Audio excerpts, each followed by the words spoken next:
Olá, sejam todos bem-vindos ao nosso IntoCast. No episódio de hoje, a gente vai falar sobre a importância do autocuidado na dor crônica. E para falar sobre isso, eu tenho o prazer de receber a nossa convidada, Bárbara Fontes. A Bárbara, ela é enfermeira da Clínica da Dor aqui do Into, especialista em segurança do paciente e é mestranda da UF. Bárbara, a gente já conversou um pouquinho, né? E a gente estava falando sobre a importância da gente falar da saúde do sistema osteomuscular, porque é diferente de quando a gente está falando de câncer ou de doenças cardíacas, a gente está falando de qualidade de vida, né? Sim. E aí eu queria que você comentasse um pouquinho sobre qual é a principal queixa que os pacientes têm para buscar um atendimento em ortopedia e traumatologia. Primeiro eu queria agradecer o convite. Então, assim, relacionado a questões musculares, o que a gente vê é que a principal causa de procura dos pacientes ao atendimento em saúde é causado pela dor. Então, assim, a principal queixa desses pacientes que procuram o nosso atendimento é causado por uma dor que eles já vem sentindo há muito tempo. Então, quando a gente fala que a dor está crônica, é porque é um paciente que vem sentindo essa dor há muito e muito tempo, ele vem tratando essa dor. Então, quando a gente fala desses pacientes ortopédicos, a questão principal e a queixa principal dos pacientes é a dor. Entendi. E interessante esse tema, né? Porque a gente fala de dor, mas a gente nunca pensa em qualificar a dor, né? Qual a diferença dessa dor crônica que você está trazendo pra gente da dor que a gente sente quando a gente dá uma topada, enfim?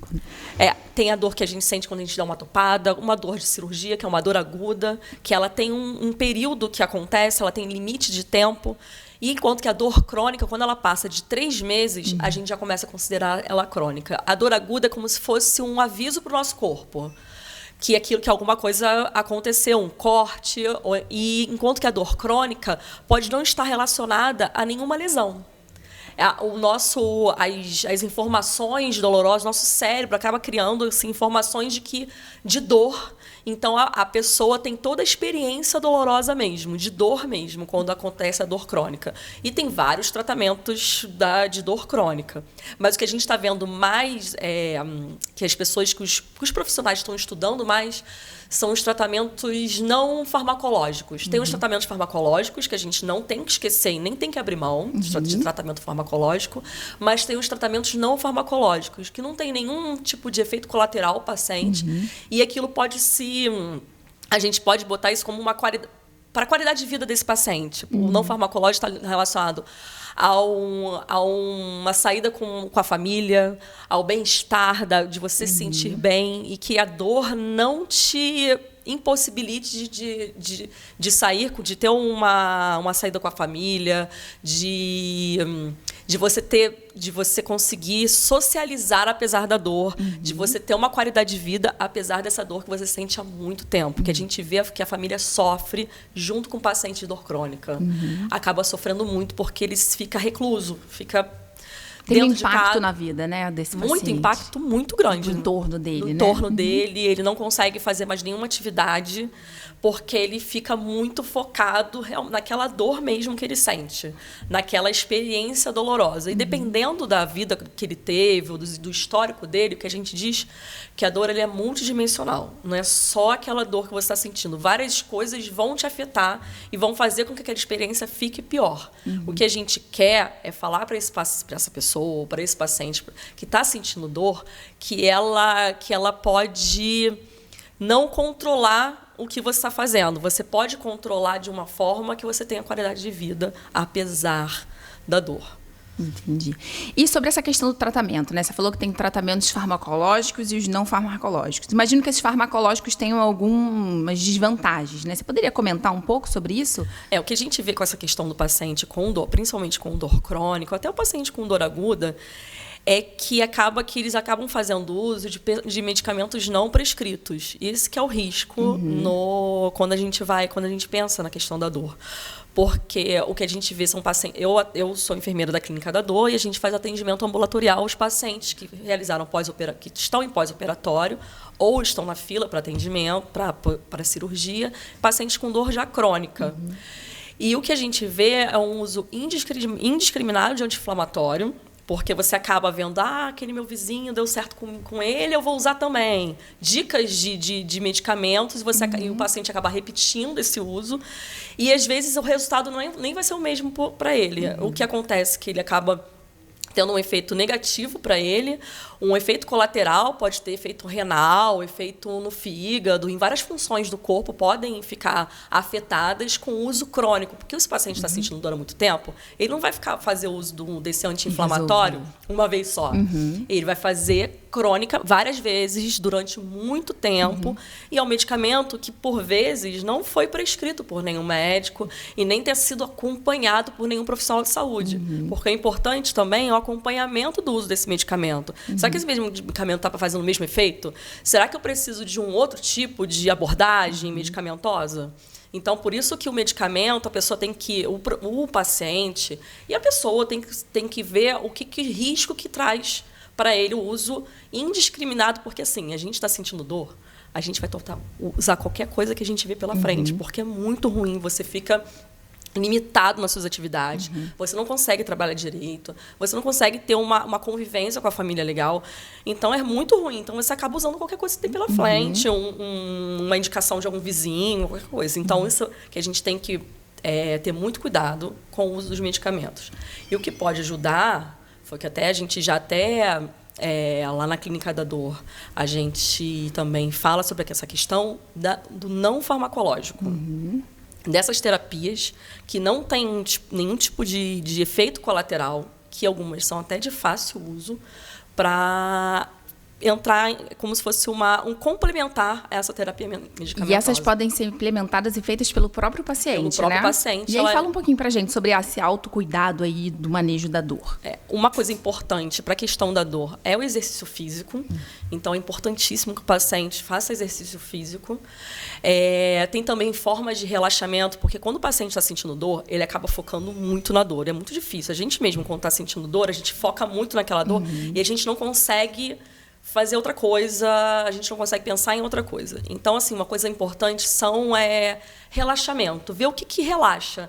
Eu vi algumas músicas me relaxam. Tem vídeos no YouTube de meditação guiada que relaxam muito. E a pessoa acaba relaxando, e não que a dor não esteja acontecendo, mas ela consegue tirar o foco dela daquela dor. A dor está acontecendo, mas aquela experiência fica menos dolorosa.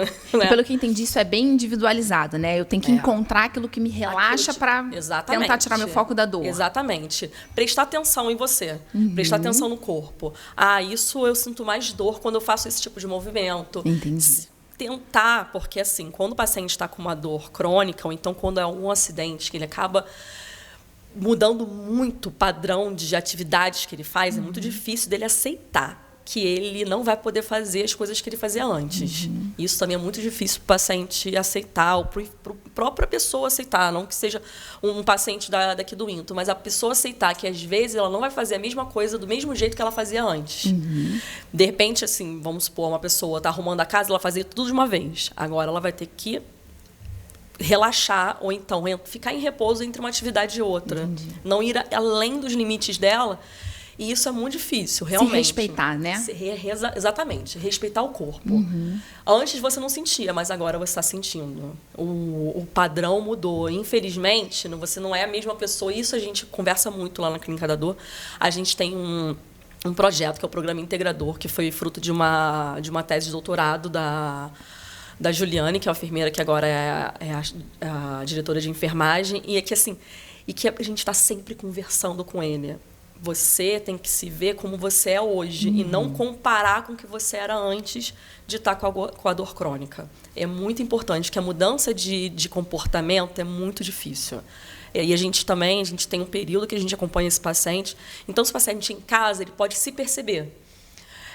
O que traz mais dor, o que me relaxa, e anotando. Lá a gente dá um diário de dor para o paciente, que ele vai registrando a dor dele, se ela é mais intensa, a intensidade dela, como que ela acontece, que a dor tem características. Às vezes ela fisga, às vezes ela queima, às vezes ela fica latejando. Para a gente conhecer a dor dele, o que relaxa ele, o que traz o conforto dessa dor. E também para ele passar para os profissionais que estão acompanhando e para eles poderem dar alternativas de tratamento mais individualizadas. Porque é muito importante que todo o cuidado seja individualizado e que ele participe, que seja ativo nesse tratamento. Né? Que não é só uma coisa de tomar um remedinho e a dor vai embora, né? A gente está falando de outra coisa. E que ele não tem que ser paciente na palavra de esperar. Que ele tem que ser ativo no tratamento nesse dele. Processo de recuperação. É muito importante que ele tome a participação ativa nesse processo. Que ele questione. E se, às vezes, a gente vai para uma consulta, até às vezes uma consulta com a pediatra do meu filho, que às vezes eu esqueço um monte de coisa que eu tenho que perguntar, mas é bom você estar anotado. Ah, não, isso eu tenho dúvida, vou anotar aqui para eu perguntar e não esquecer. A gente fica tão nervoso na hora que a gente acaba esquecendo. É muito importante a gente anotar para questionar o profissional, para perguntar o que está fazendo, o que pode fazer para aliviar aquele quadro doloroso. Então, é muito importante. Alternativas de tratamento tem várias. A gente, então, o não farmacológico tem música, a gente tem vários artigos, vários estudos que dizem que a música relaxa e que pode transformar essa experiência dolorosa, que ela não fique tão impactante na vida da pessoa. Tem a questão da medicação, do mindfulness, está muito grande. Tem vários vídeos no YouTube de fácil acesso. Tem outras questões que aí você tem que procurar um profissional que você não consegue, que é a questão do acupuntura, aromaterapia. Aí a questão do profissional que vai junto com esse paciente, tratando com foco no alívio da dor. A pessoa vai ficar curada dessa dor crônica? Não. A pessoa vai ficar maior do que a dor dela e aquilo não vai impactar tanto a qualidade de vida. Entendi. E você falou várias opções aqui terapêuticas, né? A ideia é que você escolha uma e trabalhe essa uma, você possa trabalhar de... Pode ser várias. Pode ser um leque dessas questões de relação ao tratamento não farmacológico. Isso que é importante, que eles são complementares. E você não vai deixar o farmacológico, nem o cuidado médico esquecer. Mas, por vezes, e lá a gente vê na clínica da dor, o paciente ele consegue... O que ele é importante, esse não farmacológico? Você consegue, aos poucos, diminuindo o uso do farmacológico e controlando melhor essa dor. Novamente, ele deixa de sentir a dor? Não, não deixa. Ele conhece a dor melhor, ele se conhece melhor, e aí ele consegue diminuir o uso do medicamento. Isso que é legal. Porque, na verdade, a gente não está falando não ao medicamento, né? Ele é parte importante. Só não se automedique e procure um médico. Exatamente. E, além disso, existem outras coisas. E quem prescreve essas outras coisas? Que profissional que esse paciente pode buscar para ter acesso a essas novas modalidades terapêuticas, para ter conhecimento sobre o que ele pode buscar? Lá aqui na Clínica da Dor são os enfermeiros.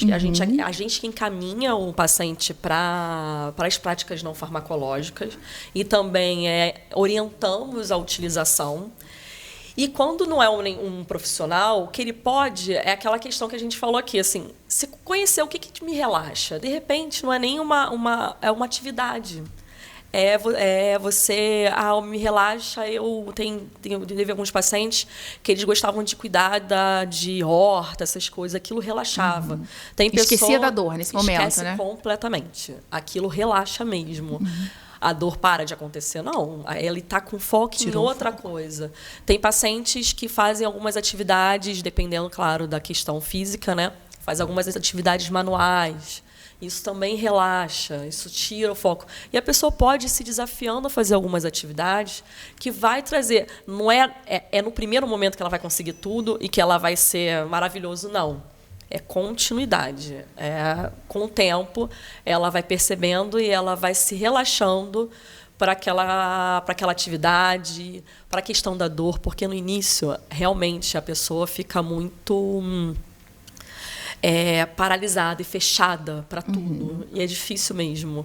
Você acaba atrapalhando as suas relações. É muito ruim. A gente vê pacientes que sofrem muito nas relações pessoais. É bem ruim. Então, se conhecer. Então tá. Bárbara, muito obrigada. Acho que foi muito esclarecedor. Muito trouxe muitas informações. Eu acho que as pessoas vão saber mais até por onde começar a tratar a questão da dor crônica. Sim. E só tenho a agradecer. Obrigada. E aí, gostou de conhecer um pouquinho mais sobre o INTO? Então não se esqueça de curtir, se inscrever no nosso canal e ativar as notificações. e fica ligado nos nossos próximos episódios.